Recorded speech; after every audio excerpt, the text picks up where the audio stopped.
A partir desse momento, estaremos transmitindo para a comunidade espírita de Ponte Nova e região, palestra realizada por Domingos Gouveia, com o tema Apacenta Minhas Ovelhas, do grupo Irmão Fritz. Meus irmãos, que Jesus nos abençoe e nos proteja hoje, agora e sempre. Para o estudo dessa noite, iremos trazer aqui o Evangelho de João, no seu capítulo 21, no versículo 17. É uma passagem bastante conhecida, uma passagem muito bacana, onde Jesus já havia desencarnado e já aparecera para seus discípulos algumas vezes. Desta feita, eles estavam pescando e não estavam pescando nada. E Jesus chegou na beira do mar de Genezaré e falou com eles para poder jogar a rede do lado direito do barco. A princípio, eles não conheceram Jesus. A gente não sabe se é por causa da distância ou se Jesus havia voltado, vamos dizer, mais glorificado do que ele era antes. Pois bem, o importante é que eles conheceram Jesus e jogaram a rede do lado direito. Segundo o evangelista, pegaram 153 peixes grandes e a rede quase que arrebentou. Pois bem, depois de comer os peixes, Jesus repartiu também os pães e Jesus falou para Simão: Simão Pedro, tu me amas mais do que a esses outros? Simão pegou e falou: sim, mestre, amo. Então apacenta minhas ovelhas. Novamente Jesus, de olhar compassivo, sereno, olha para Simão e fala: Simão Pedro, tu me amas? Pedro responde novamente um pouco assustado: sim, mestre, eu amo. Então apacenta minhas ovelhas, lhe disse Jesus. Passado alguns segundos, Jesus mais uma vez dirige a palavra para Pedro: Simão Pedro, filho de Jonas, tu me amas? E Pedro já estava até assustado com aquilo e falou: sim, mestre, eu amo. Então apacenta minhas ovelhas. Essa é a passagem que está no Evangelho de João, no seu capítulo 21. Então é muito interessante essa passagem para a gente estudar o Evangelho de Jesus. A primeira pergunta que a gente faz: por que Jesus chamou Pedro para apacentar as ovelhas? Porque Jesus deu essa direção para Pedro.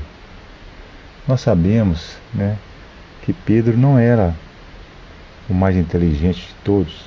Talvez fosse até Mateus, por ser um publicano, por ser um cobrador de impostos. Com certeza, os romanos não iriam colocar uma pessoa que não fosse letrada para cuidar dos seus tributos. Ele não era o discípulo mais amado, Nós sabemos que João era o discípulo amado. Então, por que Jesus deu Pedro essa direção de tomar conta das suas ovelhas?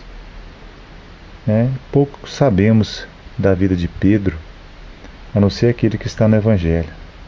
Nós sabemos, que ele era um pescador, que ele tinha um barco, igual está no Evangelho de Lucas, no capítulo 3, versículo 5.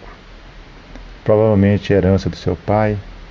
E ter um barco naquela época não era qualquer um que tinha. Então, Pedro, ele tinha uma profissão, ele tinha uma renda. E não era uma renda ruim, por se tratar daquela época. Ele era casado, porque nós sabemos que Jesus curou sua sogra que estava ardente em febre. E também na primeira carta aos Coríntios, no capítulo 9, versículo 5, Paulo faz uma menção que Pedro viajou com a sua esposa. Então ele era casado, tinha esposa, tinha um trabalho.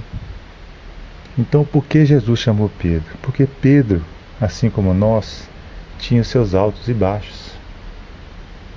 No momento em que ele andou sobre as águas, sob o comando de Jesus, ele afundou. Mas Jesus perguntou para ele: por que tu duvidaste? Então Pedro, em outros momentos, ele tinha uma fé firme Quando, por exemplo, as pessoas não sabiam quem era Jesus, se ele era a reencarnação de Elias, de Moisés ou de outros profetas. Aí Pedro falou: tu é o Cristo, ou seja, o ungido. E Jesus falou com ele: ainda bem que não foi a carne e o sangue que falou isso com você, mas meu Pai que está no céu. Tu é Pedro, e sobre essa pedra construirei o meu evangelho, construirei a minha igreja, disse Jesus com ele. Pedro chegou a negar Jesus 3 vezes na parte mais dolorosa do evangelho. E outras vezes, quando Jesus precisou dele, ele esteve firme, como no episódio das multiplicações dos pães e peixes, que as pessoas estavam querendo ver fenômenos, não estavam querendo ver os ensinamentos do Cristo, que é a nossa transformação moral. As pessoas começaram a ir embora e Jesus perguntou se eles também não iriam ir embora. Aí Pedro falou: como nós podemos ir embora, mestre, se nós sabemos que só vós tem as palavras de vida eterna? Então Pedro, meus irmãos, era uma pessoa igual a nós. Tinha seus momentos de fraqueza, seus momentos de fortaleza, seus momentos de tristeza, seus momentos de alegria. Então, esse evangelho, quando Jesus faz essa pergunta: apacenta minhas ovelhas, faz esse direcionamento para Pedro, né? Para ele apacentar as ovelhas, ele está fazendo para todos nós. Todos nós hoje. Imagine se Jesus chegasse agora para cada um de nós e falasse: fulano, tu me amas? O que com certeza todos nós iríamos responder: sim, mestre, amamos. Então a diretiva do mestre é: apacenta minhas ovelhas. O que é apacentar as ovelhas? É tomar conta das ovelhas, é guardar as ovelhas, é proteger as ovelhas. Então o mestre fala que todos nós temos de ter esse cuidado com quem amamos, ou mesmo com quem está próximo de cada um de nós. Sabemos que todos nós sofremos, temos dificuldade, mas Jesus, no seu Evangelho de Mateus, no capítulo 11, versículo 28, ele nos fala: vinde a mim, todos vós que estáis cansados e sobrecarregados, que eu vos aliviarei. Tomai sobre vós o meu jugo e aprendei de mim, que sou manso e humilde de coração, porque meu jugo é suave e meu fardo é leve.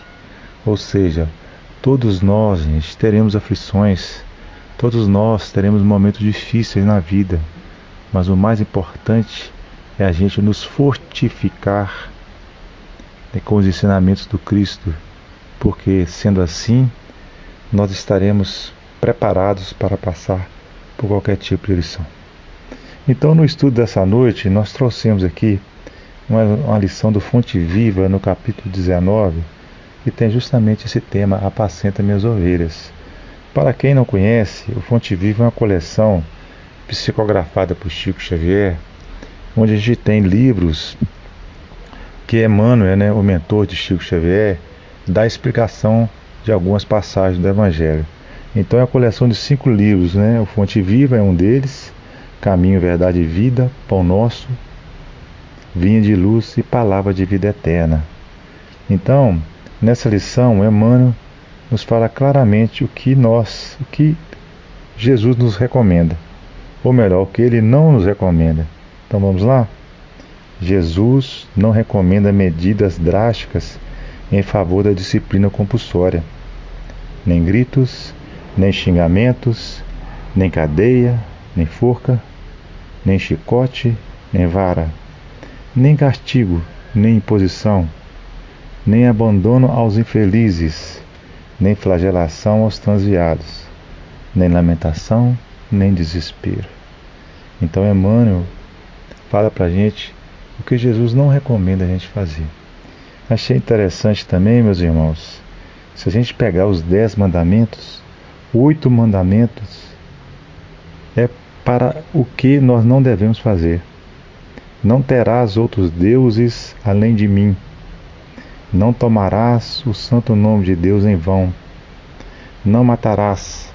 Não cometerás adultério. Não furtarás. Não levantará falso testemunhos contra o teu próximo. Não desejará a mulher do próximo. Não cobiçará a casa do teu próximo. Que interessante, né, meus irmãos? Nós somos tão rebeldes que os mandamentos que vêm para a gente é para a gente não fazer. Porque normalmente, né, como diz Paulo, né, o mal que eu não quero fazer eu faço. O bem que eu quero fazer, esse eu não faço. É por isso que sempre a gente tem que preocupar com o que nós não devemos fazer. O interessante depois, né, que Pedro, já mais maduro, né, Pedro nos manda uma carta muito interessante que fala dos deveres do ministério. Primeira carta de Pedro, capítulo 5, versículo de 1 a 4. Pastoreai o rebanho de Deus que há entre vós, não por constrangimento, mas espontaneamente, como Deus quer, nem por sorte da ganância, mas de boa vontade, nem como dominadores dos que vos foram confiados, antes tornai-vos modelos do rebanho.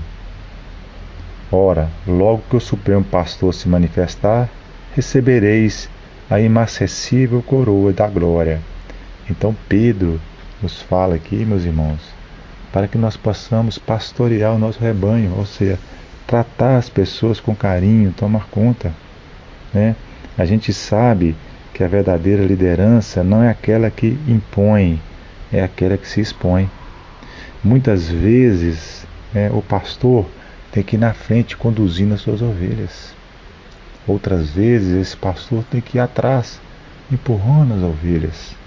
E algumas vezes ele tem que carregar a ovelha no colo, porque ela está doente, porque ela está cansada, porque ela está velha. Então, meus irmãos, esse é o dever do pastor, é tomar conta das ovelhas. E esse é o nosso dever que Jesus pediu para cada um de nós: apacenta minhas ovelhas.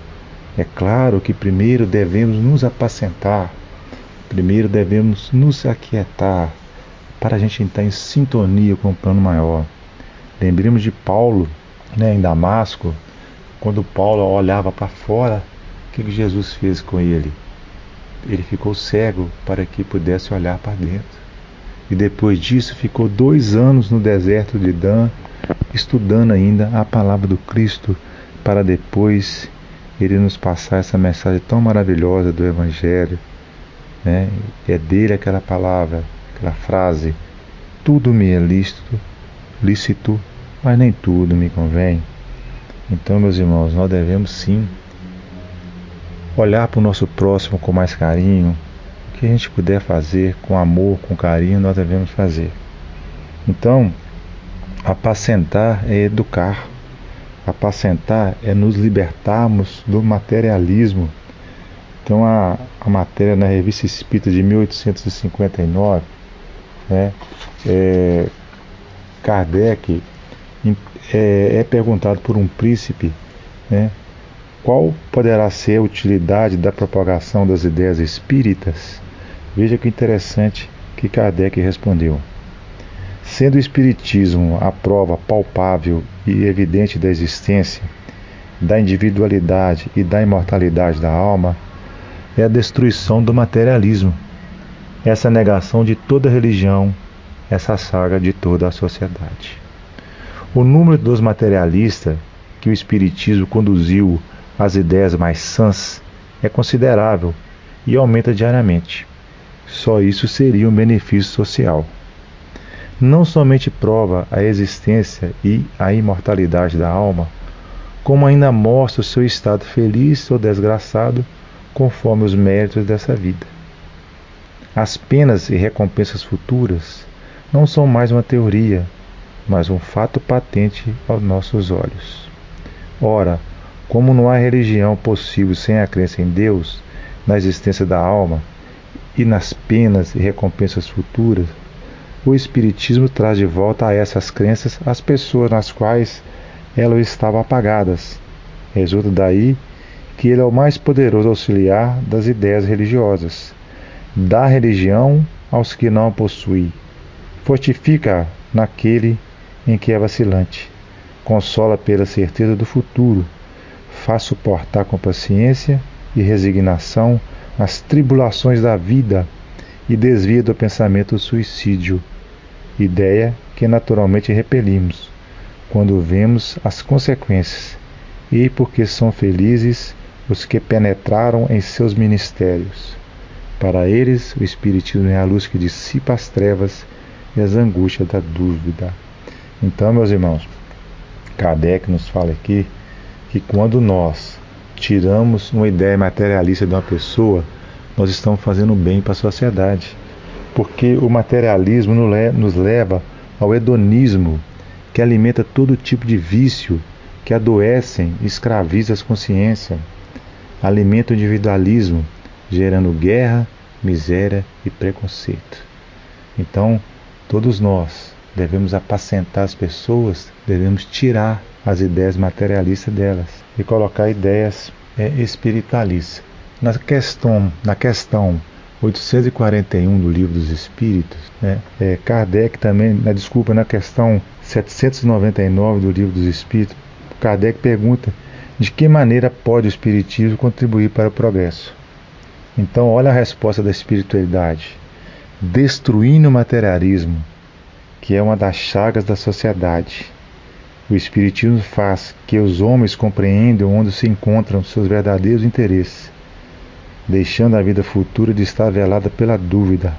O homem perceberá melhor que, por meio do presente, lhe é dado preparar o seu futuro, abolindo os prejuízos de seitas, castas e cores.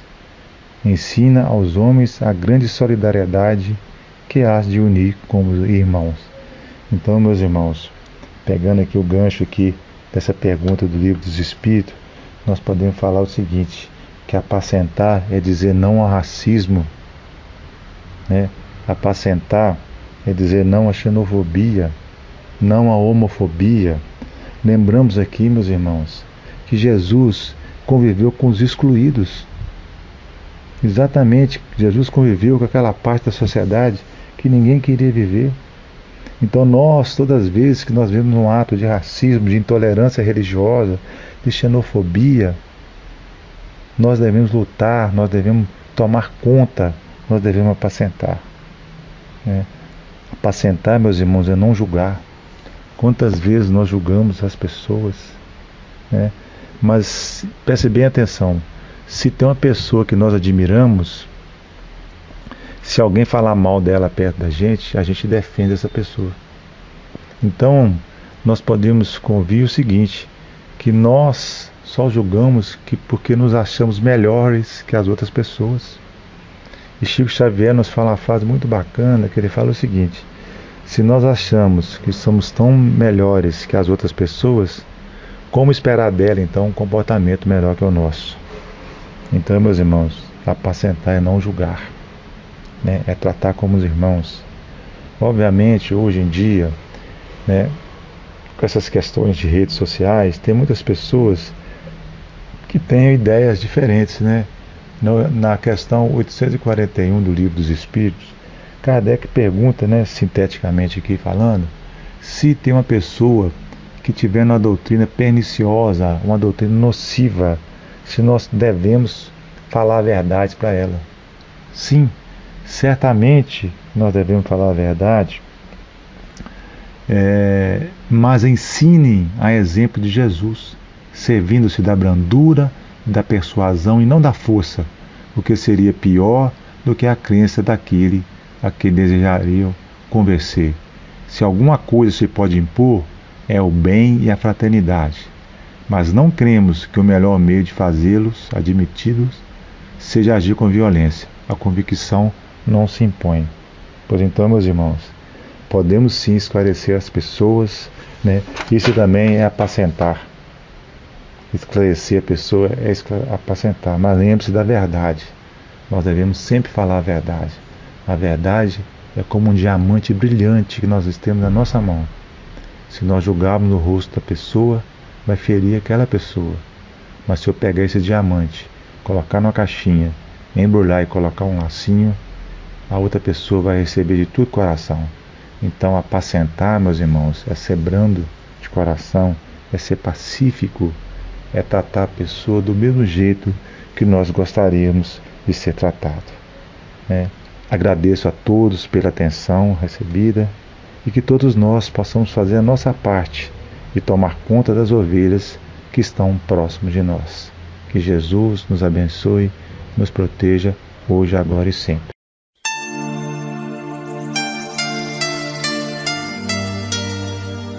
Termina aqui a palestra do grupo Irmão Fritz. Boa noite.